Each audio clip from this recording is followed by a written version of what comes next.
I wouldn't give it to you if I didn't think you can handle it. Okay. Okay, does it relate to this? Then not right now. Median. You know what a median is. You remember what a median is. Okay, hold on. Oh, whoa. Median. Well, of a triangle though. It's not the average of a triangle. Okay. Carson. Okay.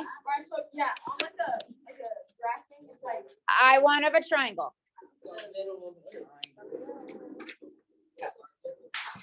oh means average. The average middle of a triangle. Oh, wait, I know. Oh, it's the middle. Wait, it's like the two parts. Yeah, I'm just kidding. Segment. I go back now. No. Oh, is it like your vertex kind of? No, I actually said that. Okay. The median is going to connect the vertex to the opposite midpoint.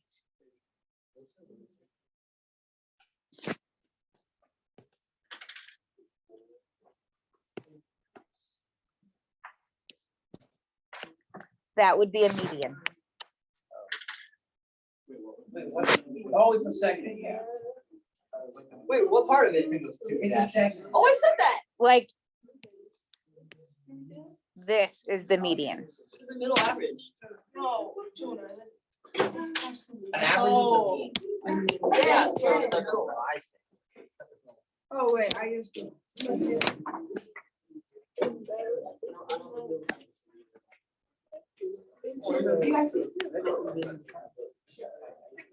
Okay, so guess what the centroid is?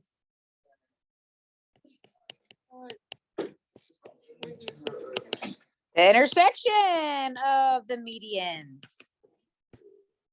Yeah, cool.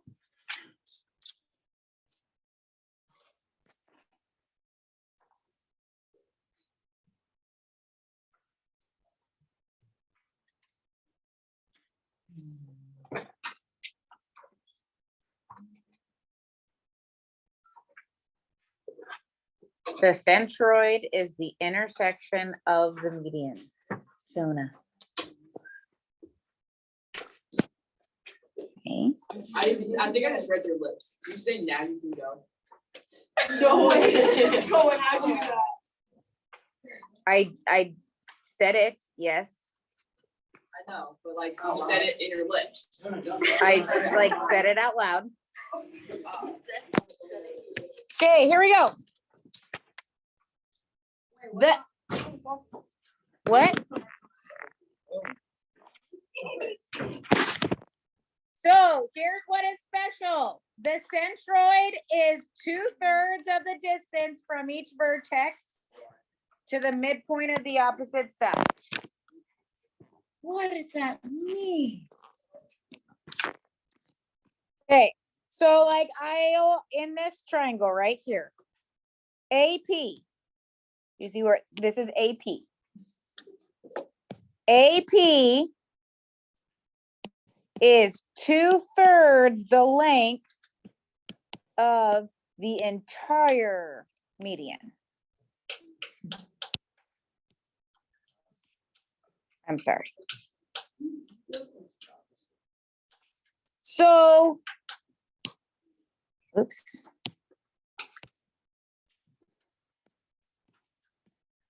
So let's say AE, let's say AE is 30. So AP would be 20. Oh, what would PE be? Okay, so now let's talk about this relationship. Ben?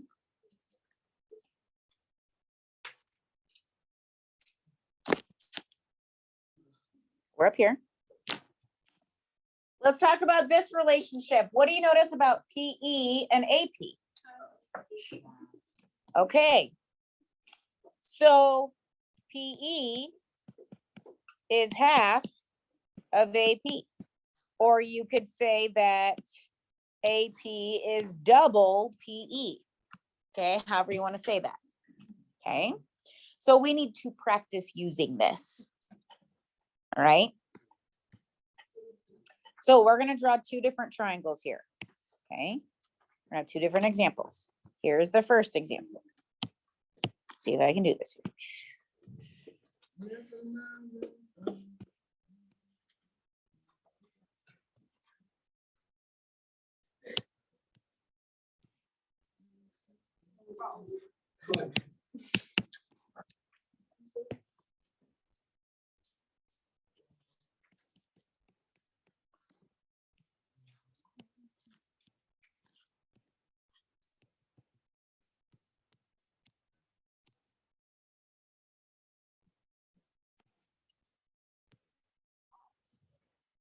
And all those like lines are equal to each other.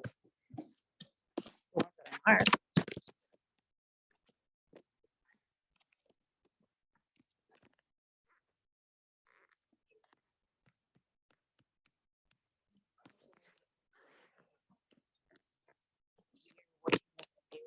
Type of incentive or new type of concurrency. How much dashes? That's the dashes. On the left, yeah. TU is one of the medians. The others are. SW and R.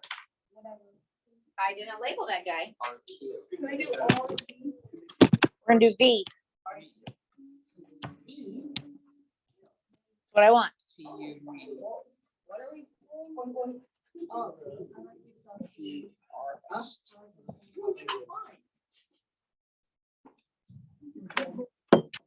Okay. So I'm gonna highlight UT. UT is 21. If UT is 21, then we can find QT and we can find QU.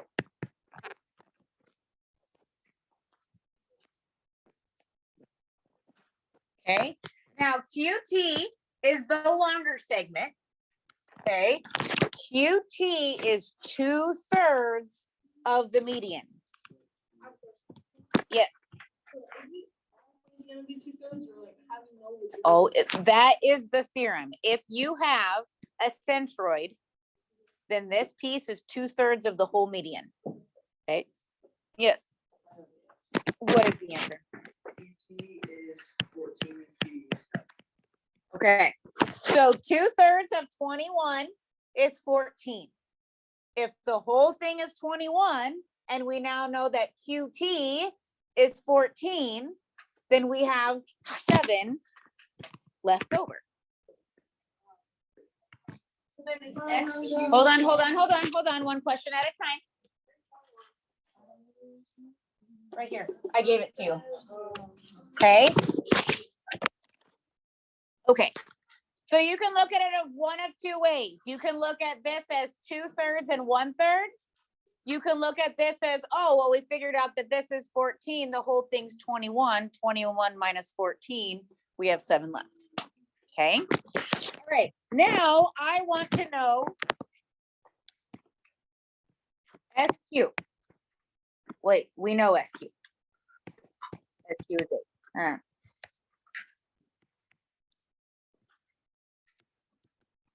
want to know QW. Don't yell it.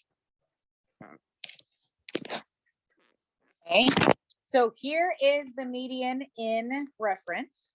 We know that this piece is 8. I want to know this piece. Whisper it to your neighbor. Yeah, sorry. That's not.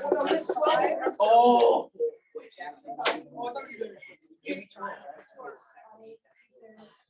Okay, I'm hearing 2 different numbers. I am hearing 4 and I'm hearing 12. Hey, hold on.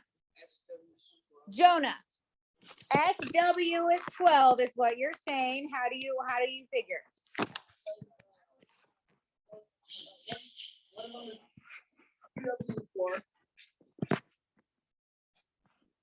Okay. 8 is 2/3 of 12. Okay, so you can either look at that relationship and say, okay, then this is 4. Or we know that, well, this guy is gonna be half. This guy is gonna be double of this because of that relationship. Okay, Ben? So like SW is 3/3. Yeah. Like, okay. Yeah. How do we know which one the bigger number is? It's always gonna come from the vertex. From the vertex, from the vertex. Okay, so now let's look at this one. If we know that QV is 5. Oops, I didn't actually write that was 4. What's RQ? Don't say it out loud. I want to know what this is right here. Paxton, what do you think?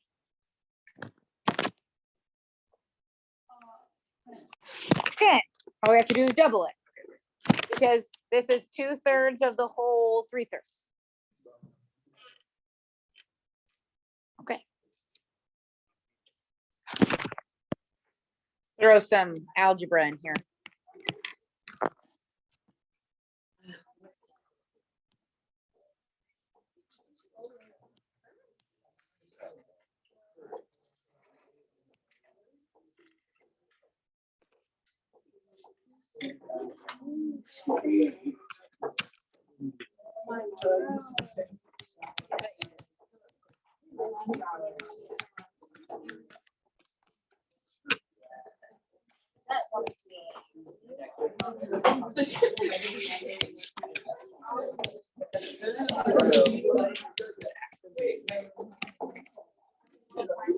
Okay. You are writing this down.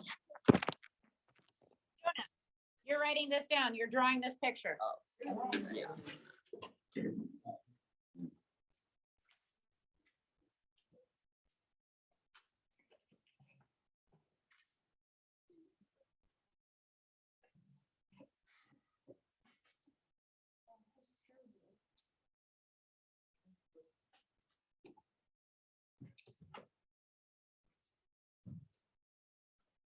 Why did you choose the letters BZU? Why did you choose the name Jonah? I didn't choose mom did. My mom did. True.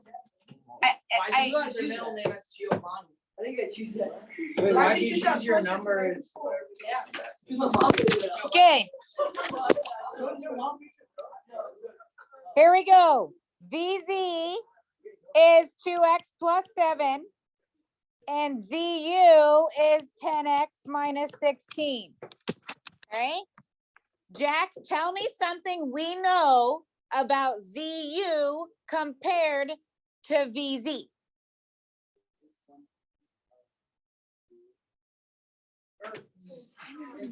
That is true. Okay, that is one thing that we know. Okay, I can't hear her right now. You said VZ is what? Okay, VZ is half of ZU. So I would need to double VZ in order for it to equal ZU, right? If this guy's smaller by half, let's double it, and now I can set them equal. Actually, okay. I can't see the. Like on the other. Yeah, you could say 1/2 of 10x minus 16 is 2x plus 7. I see that you have a question. I'm waiting for people to be quiet so I can hear your question. 2x plus 7? No, not right now. I want you to see this example, and you still have water. So we have 4x plus 14 equals 10x minus 16. If I put the x's on the right side, we would have 6x. 6x equals. And if I would add 16, we'd have 30. Carson, did you do it the other way? Well, I did. Carson wanted to do this. Same thing, right? Yeah.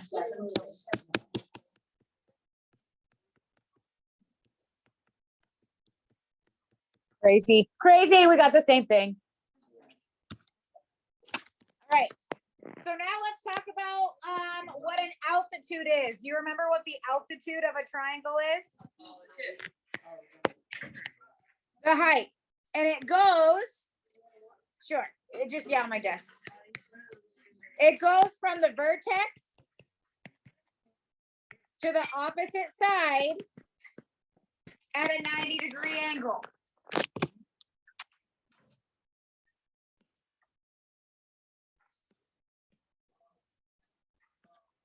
Like that.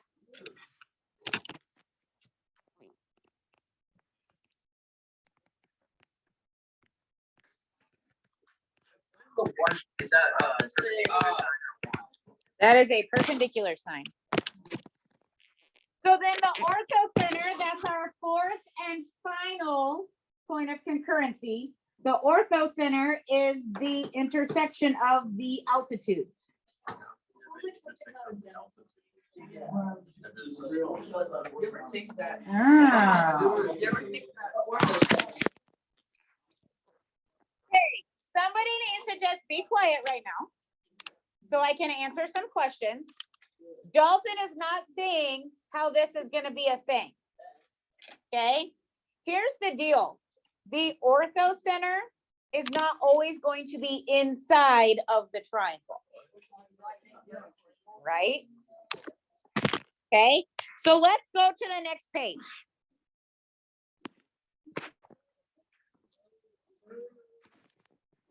Okay. So if we had like just a nice, cute, acute triangle.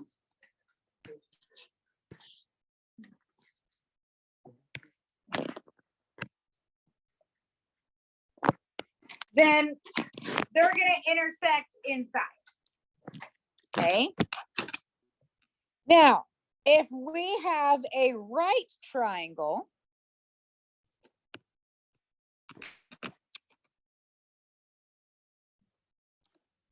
a right triangle already has two altitudes drawn. Vertex Perpendicular. to opposite side perpendicular. Vertex to opposite side perpendicular. So that counts as two. It's not like. Yep, so here is the orthocenter. Here is the orthocenter. Now the fun one is when we have an obtuse triangle. You ready for this one? I'm not sure I am. Okay.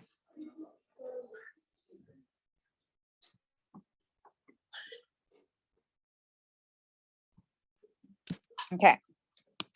So here is my obtuse triangle. Okay, I need to go to the opposite side and make a 90-degree angle. Okay. Well, hey, guess what? I cannot make a 90-degree angle from this vertex over to this side because this is obtuse. So I need to extend my triangle. That's weird, isn't it? You can just make a right angle, like on the test, like that's. I could ask you like. And if I want to go from here to here, I have the same problem.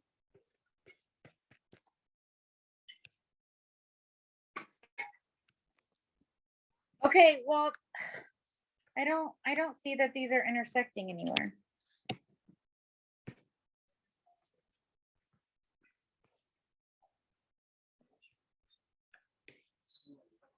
Okay, I obviously did not do the greatest job at this.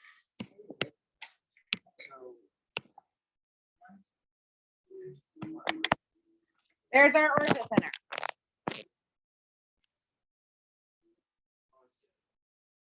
Weird, right? Like, That's what I. Okay, here's the deal. I am not gonna make you draw this on the test. It's not gonna be accurate. However, you need to be able to tell me that, oh, hey, yeah, that right there, that is the ortho center. And this over here, this is a centroid. And this over here, this is an ortho. Wait, did I already say that? There is no special property of this guy. Like, you know how we've gotten to do algebra with all the other ones? There is literally nothing special about the ortho center.